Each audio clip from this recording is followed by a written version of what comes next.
Good morning, everyone. You're welcome. You're welcome. I'm so excited to have all of you here. My name is Ballie, and I am happy to welcome you to the first edition of the Learners Project in Bauchi State. Now, before we cry about how I cannot be with you in person, I just want to take some time to celebrate technology that allows you and I to be together, even from a long distance.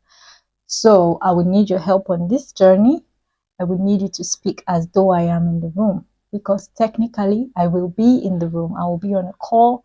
And if after my small talk you still have questions, feel free to ask them. I will be waiting to answer your questions. Don't forget, you asked like I'm in the room, because I am in the room, okay? All right, let's get right into it. Now, when you see a big red letter L on a white background, what comes to your mind?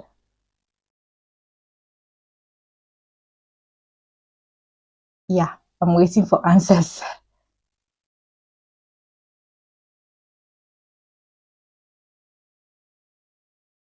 Yes, you probably think of a learner's permit on a car, somebody who is learning to drive, or maybe you think of a loser, people who take their L.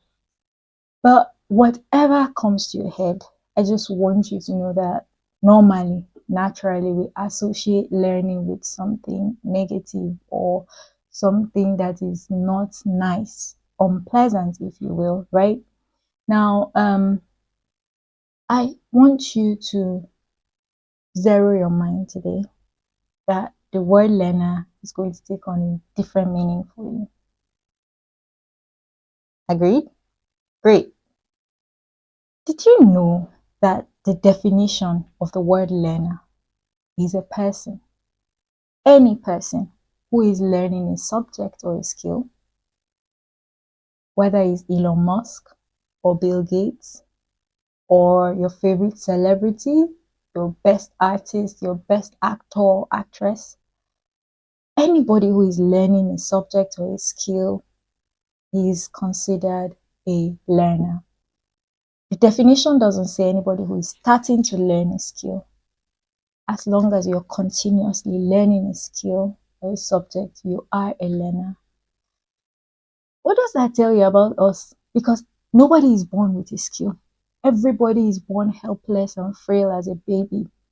It's as little as learning to feed, to suck. You have to teach a baby.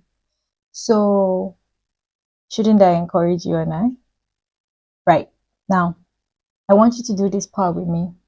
I want you to repeat after me. Say, I. No, you need to say it like you mean it.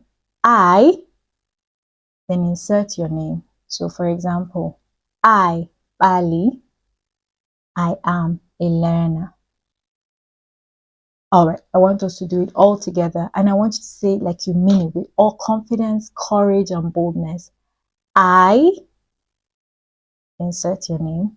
Ballie, I am a learner. By the end of this, I want you to take away that learning is something to be proud of. It's not something to be ashamed of. It is not something to hide. It's not something to be mocked or ridiculed. Okay? Great. There are a lot of things people associate with learning. People associate learning with boredom. So learning is boring.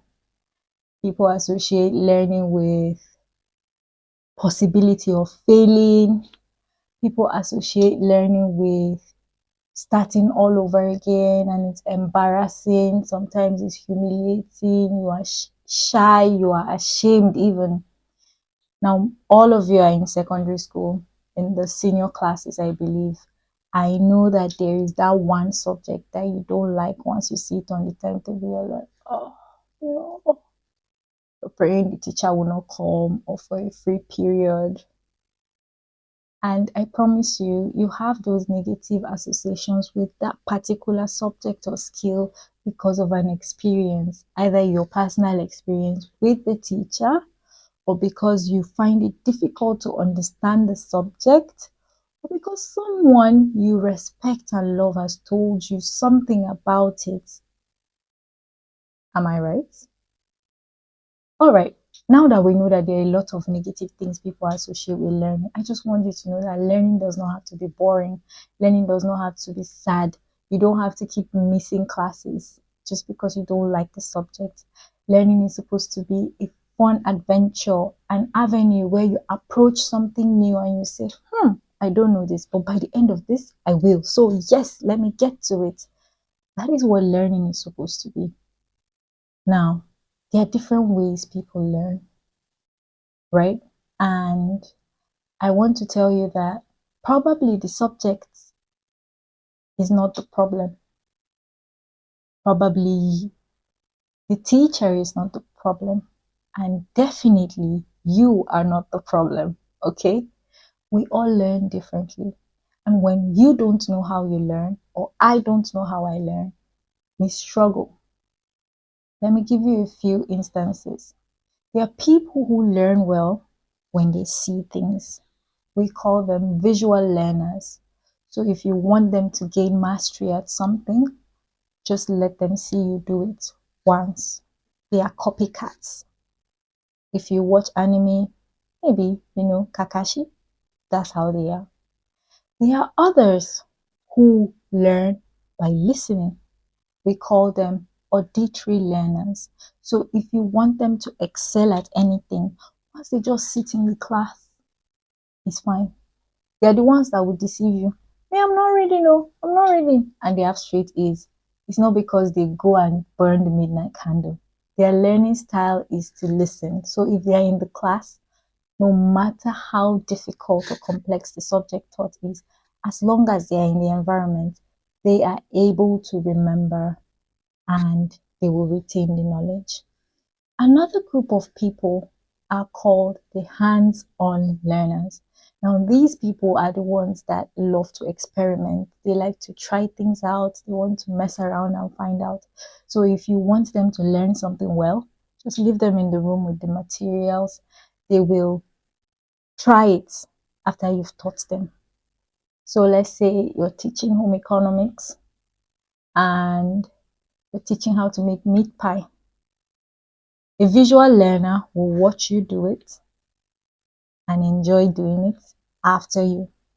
An auditory learner might even be drawing in their book while you're explaining how to make meat pie, but they can repeat everything you said in their actions.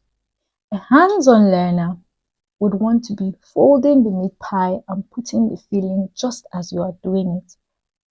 And then the last group are my favorite group of people.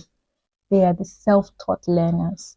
Another word for them is an autodidact.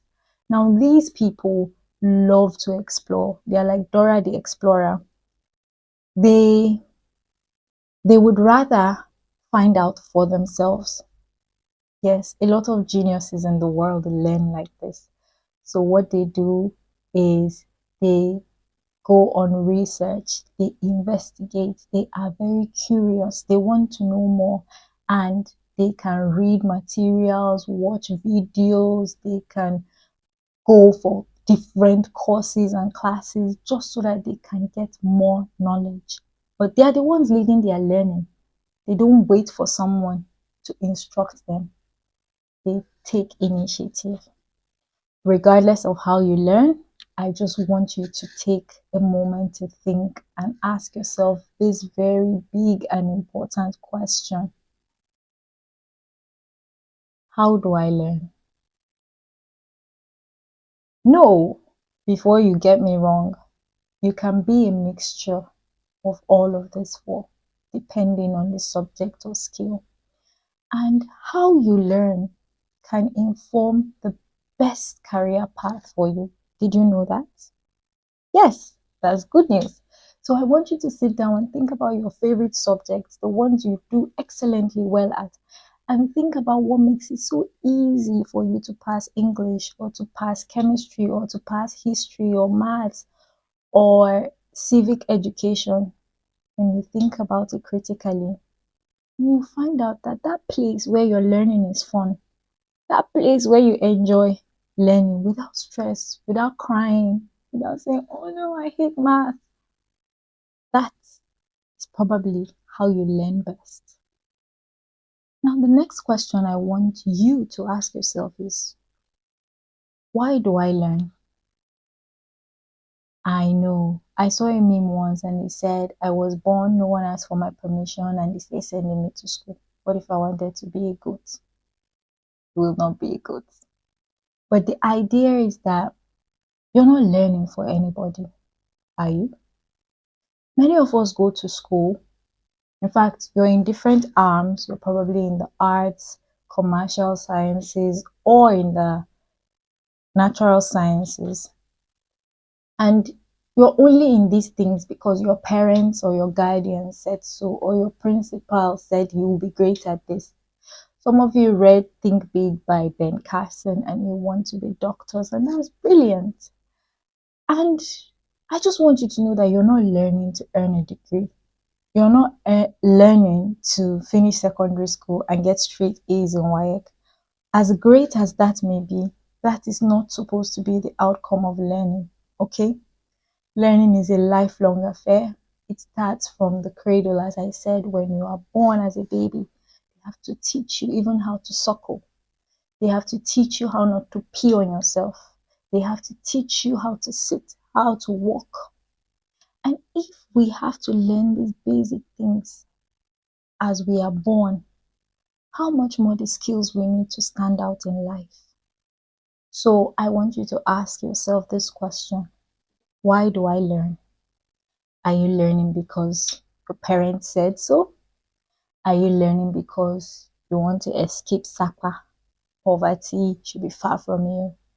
Are you learning because you want to attain a level that everybody in your house probably finished secondary school and you want to be the first PhD graduate? As long as you know why you're learning, I'm very happy and I think my work will be done here. I want you to remember also that people learn for different reasons, none of which are bad in and of themselves, okay? I'm not going to shame any reason why people learn. As long as you have your true north, you know the reason why, you are convinced about it, you're not doing it for anyone, then you are good.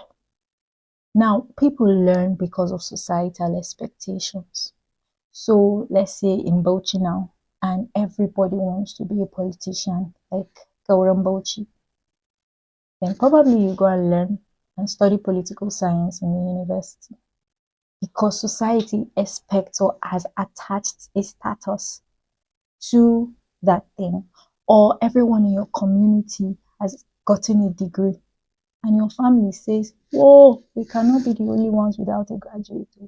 We must go to school. These are societal pressures that make people learn. Another thing is money. I know money makes life comfortable, doesn't it? So a lot of people learn because of money.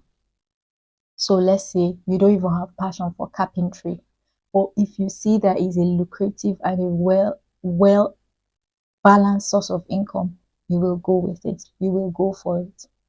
It's not embarrassing if you learn because of money, because after all, we need to survive, right? And you need to live a comfortable life so that you can be productive and give your very best to society. Another reason why people learn is status, just as I started saying. But in this case, there are specific professions or specific affiliations that people like because you introduce yourself. Hello, my name is Dr. This person. Ooh, suddenly everybody likes you a little more.